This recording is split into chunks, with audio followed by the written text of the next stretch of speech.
podcast where we're absolutely sure we don't know everything.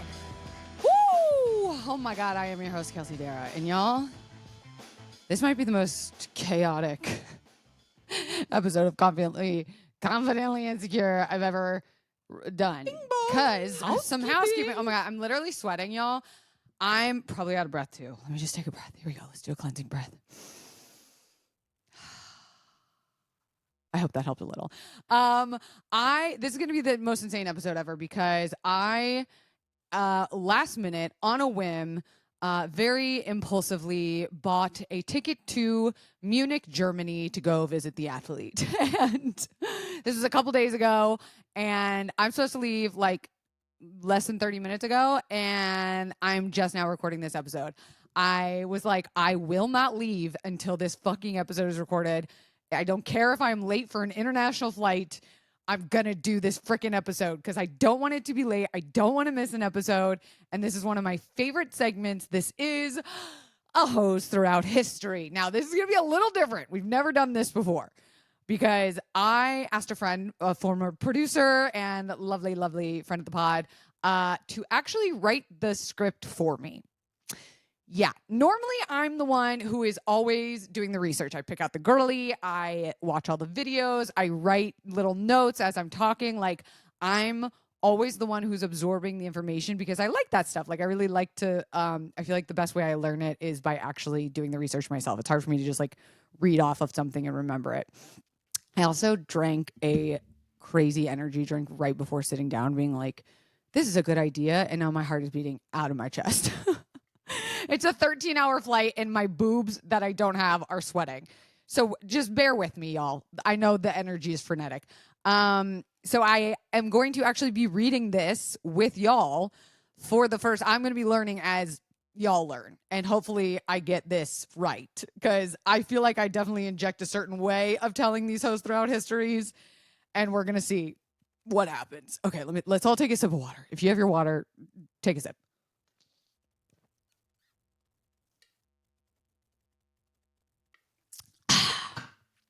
Good God. All right.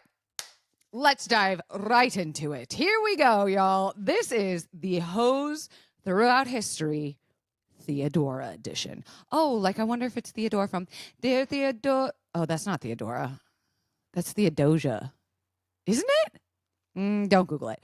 Theodora, from stage girl to empress, and the speech that saved an empire. Ooh, okay. It's giving goddess. It's giving reigning queen. I love that. Okay. Oh my gosh, this is funny. She wrote it like this is the beginning of the episode. Okay, I'm just going to read what she wrote. Hello, my sweet comfy confidants. That's cute. Mike is hot, coffee questionable, and welcome to Hoes Throughout History, where we reclaim the word hoe as a badge of honor for anyone who defied the script, stirred the pot, or turned patriarchy into their side hustle. Okay, I'm not gonna lie.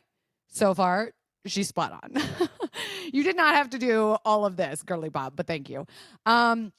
This week's hoe is Theodora of Byzantium. I think it's the Byzantine Empire. Byzantium. Okay, we're going to go with that. Born dirt poor, damn, drag hearses, dragged through the mud by historians, and still rose to be one of the most powerful women in world history. How do I not know about this girly?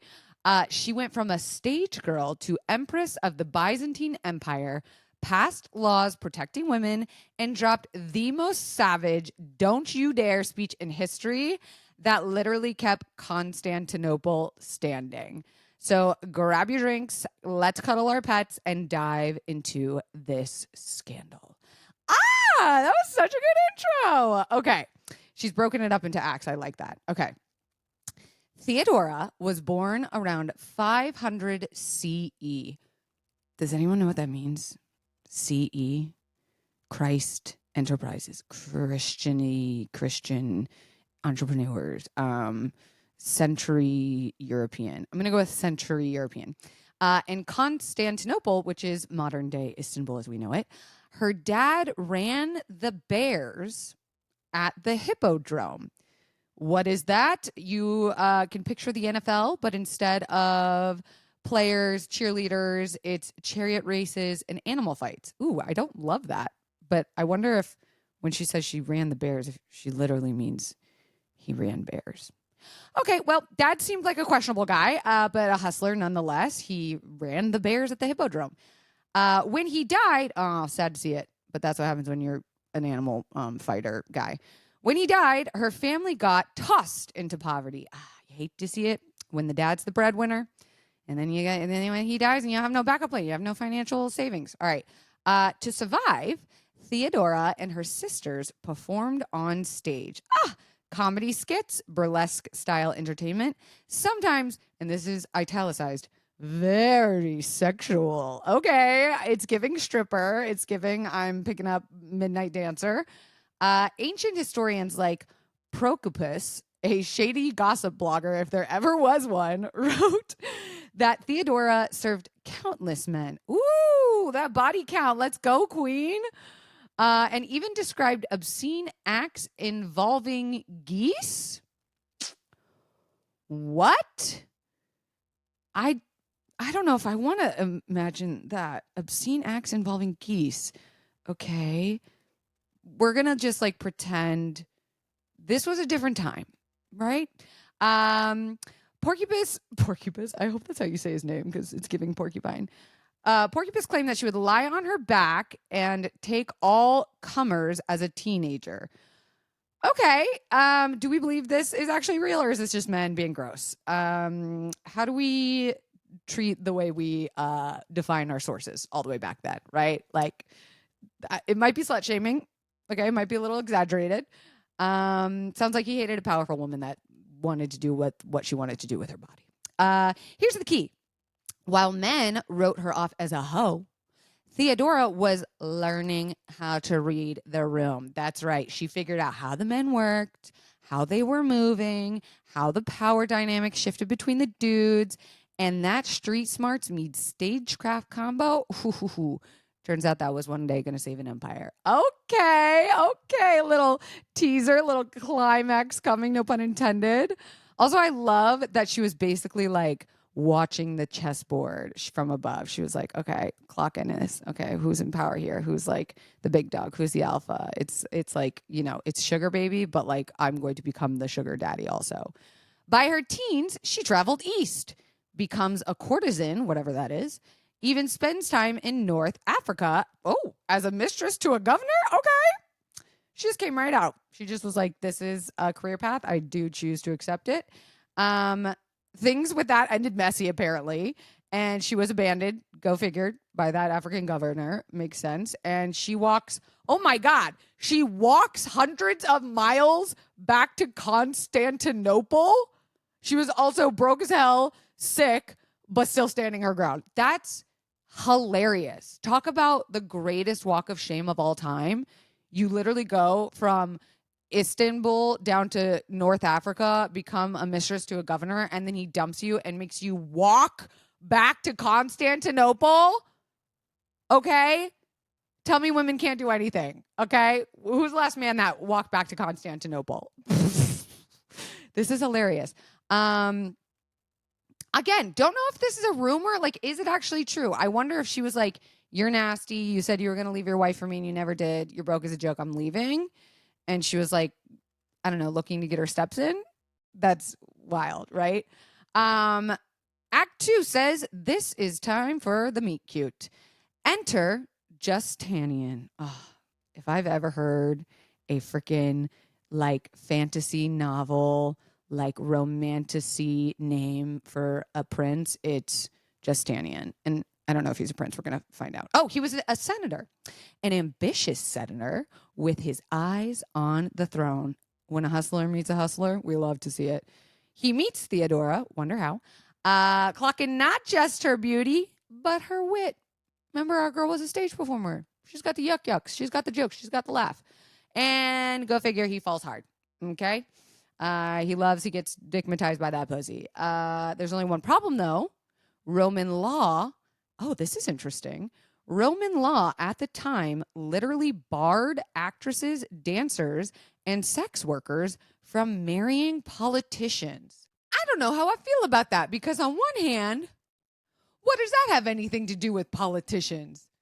Truly, I wonder back then, what were they worried about? Was it like politicians were too much like theater actors already. They didn't want that. I have more questions about that. What a weird law to have, a law against politicians marrying actresses, dancers, and sex workers. Huh. I'm going to look more into that. What was their solution? Justinian rewrites the law. If he wanted to, he would, ladies. That's right. He freaking changed legislation. And by that word, I mean legislation. My lack of sleep is catching up to me. He changed legislation so he could marry her. Say it with me now. Red flag, if he won't change his bad habits. Green flag, if he changes the entire legal system for you. That's right, okay? So they marry. Lol.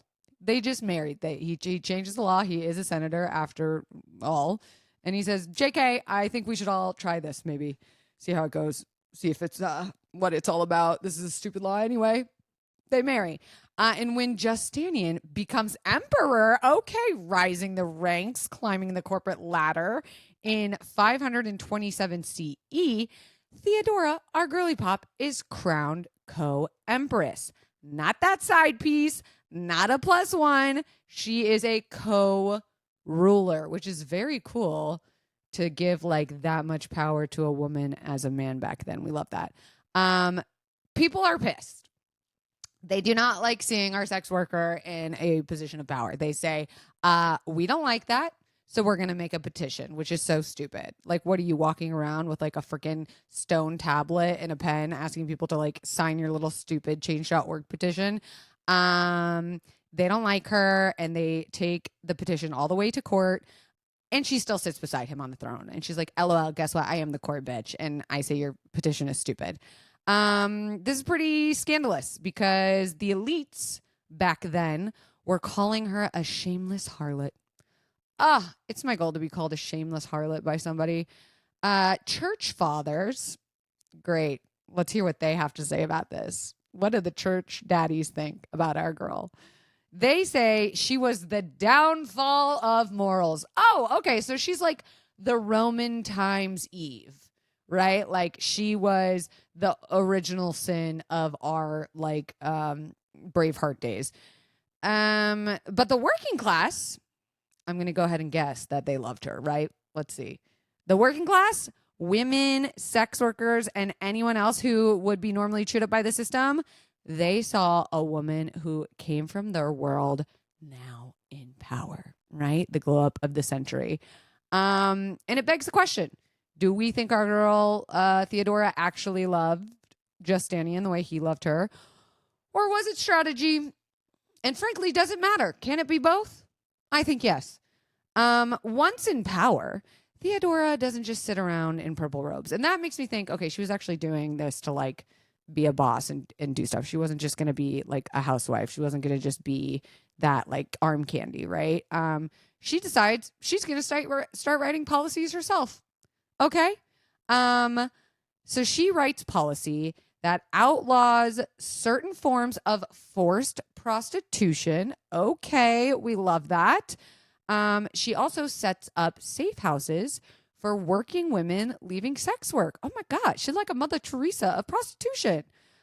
She expands divorce rights for women. And she also gives women property protections, which is crazy because this is the 6th century, babes. Okay. Most of the world is still going to treat women like cattle up until like the 1800s. But Theodora, our girly, was basically saying, actually, hoes get health care. That's right. She was the original healthcare advocate for women, saying, you guys get this, we get it too. But her biggest moment was still to come. I love how you're writing these climaxes. Okay, we're going to go take a quick break. And when we come right back, we're going to see what else our girl Theodora gets herself into.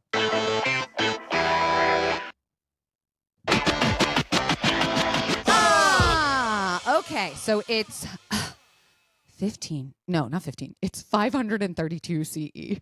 My brain can't understand that math in year. Constantinople explodes in chaos.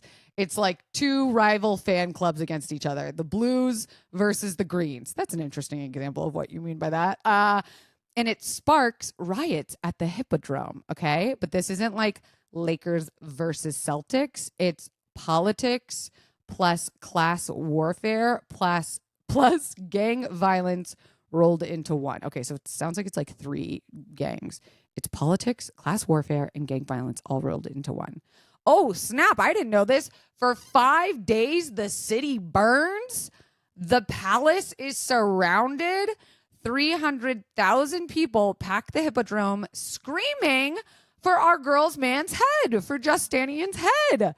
All the advisors tell the emperor, flee. You got a GTFO. Okay, they gonna kill your ass. They gonna behead you for surezies. You got to get out of here. We'll sneak out the harbor tonight. Okay, we'll set it up. We'll get you a getaway car. You and your girl, you did great, wonderful things, but you got to go. And Justinian panics.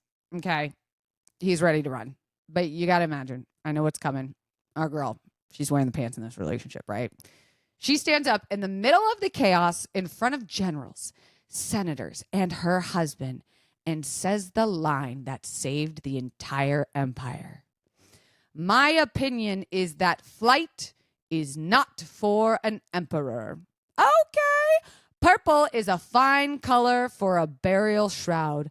I will never live without this title, and I will never see the day when I am not called Empress. I know that's right.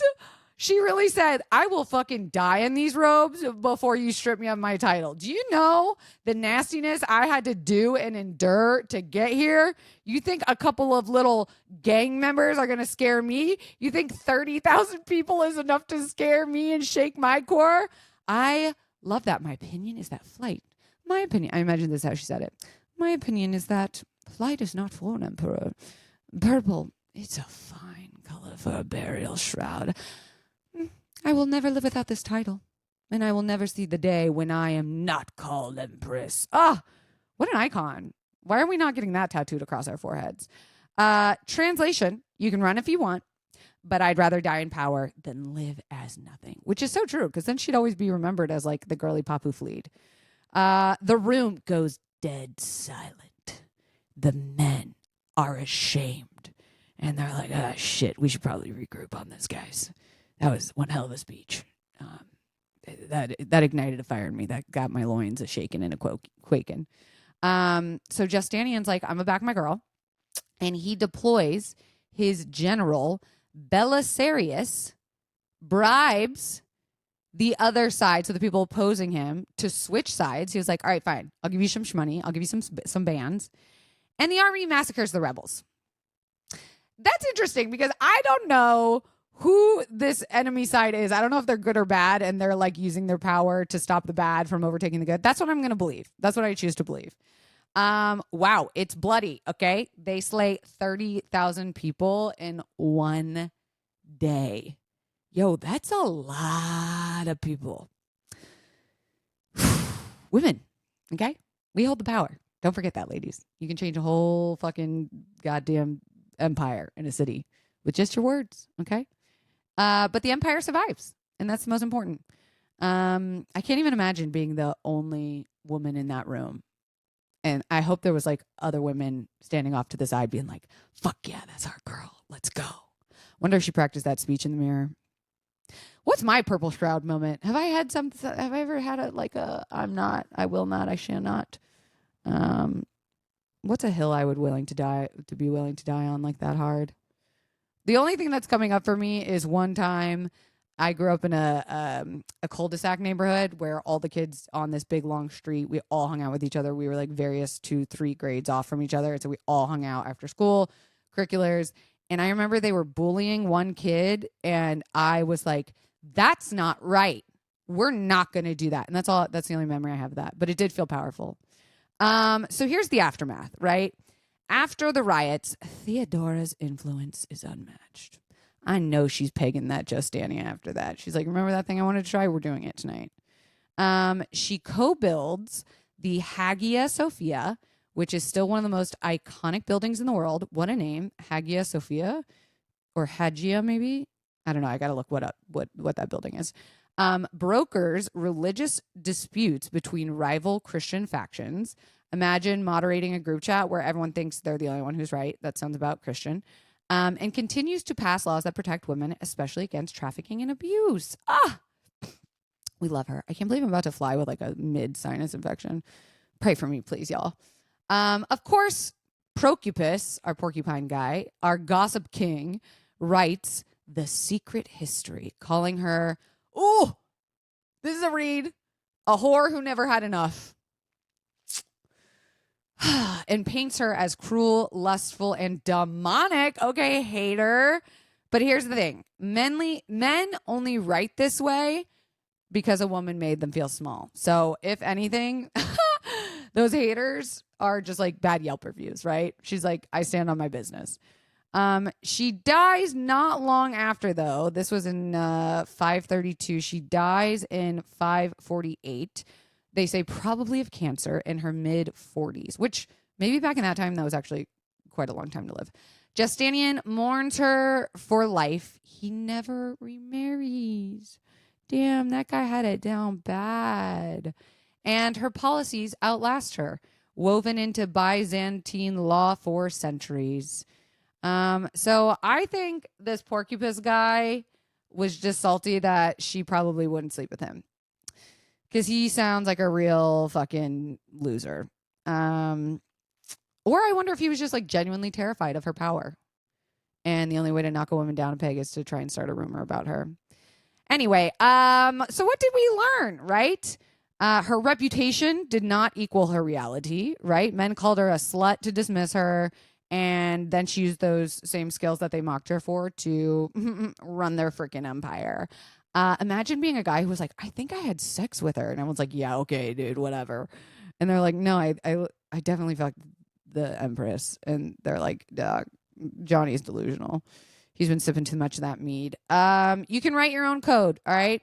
She literally gave hoes healthcare and rights in 500 CE. If she could do HR reform in a toga, you can send that one boundary text. Am I right? And she knew how to hold a room. Sometimes one line said with conviction can turn cowardice into courage. So when you hear hoe, remember Theodora.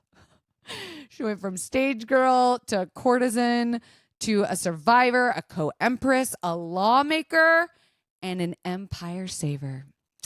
And that, my friends, is one hoe worth knowing about. Our girl, Theodora. Wow. Okay. I mean, have you guys heard of this woman? I feel like the fact that I didn't know she existed makes me pissed at, once again, the Floridian public school system. I would have been so much more interested in history and learning about these stories had we included female figures like this. Oh, this is cool. She left in a list of hoes she nearly did. So maybe I should read these to you and ask you guys which hoe we should do next. I don't know if I'm going to say these names right. So do you want to hear about Phyrene, the Greek courtesan who flashed her way out of a trial? Okay. Do you want to hear about Lozin, the Apache warrior and medicine woman? Okay. Ayahuasca. It's giving plant medicine. Or Lola Montez, the Irish Spanish dancer who caused riots across Europe. Low key. So let me know, who do you want to hear about? Is it Phyrene, Lozin, or Lola Montez? We just ain't naming bitches the way we used to. Okay. I know this was kind of a short one. I didn't mean for it to be, but I got to go catch a flight, honey. Okay. Next week's episode, I will be with my boo in Munich. If you have any recommendations, let me know. I also want to know, like, what do you consider your purple shroud moment? What was the moment that you like stood on business and gave like an iconic read? What is like your most iconic line said in front of an entire group of people? Let me know. Inspire us all in the comments. Don't forget to rate and review this. Oh, also you can get the Freddie Tyler Paul Lexapro merch. It is still for sale. We have sweatshirts and t-shirts, and I will see you next week, confidants. Ta-ta.